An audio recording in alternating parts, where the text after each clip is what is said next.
দুই শালিক, ফ্যানদের জন্য দুঃসংবাদ, টিআরপি কমে বন্ধ হয়ে যেতে পারে দুই শালিক।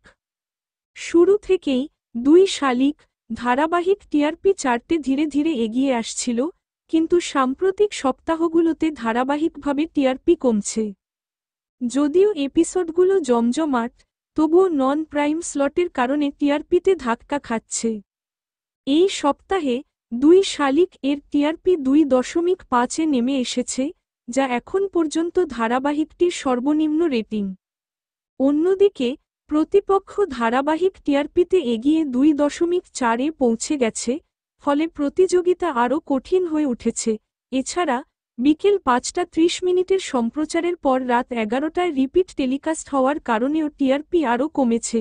যদি আগামী সপ্তাহে প্রতিপক্ষ ধারাবাহিক স্লট দখল করে নেয়, তাহলে দুই শালিক হয় নতুন সময়ে সরানো হবে বা বন্ধ হয়ে যেতে পারে। দুই শালিক বন্ধ হয়ে গেলে আপনি কতটা মিস করবেন, কমেন্টে জানান। সকল আপডেট সবার আগে পেতে চ্যানেলটি সাবস্ক্রাইব করুন এবং বেল আইকনটি বাজিয়ে দিন। ধন্যবাদ।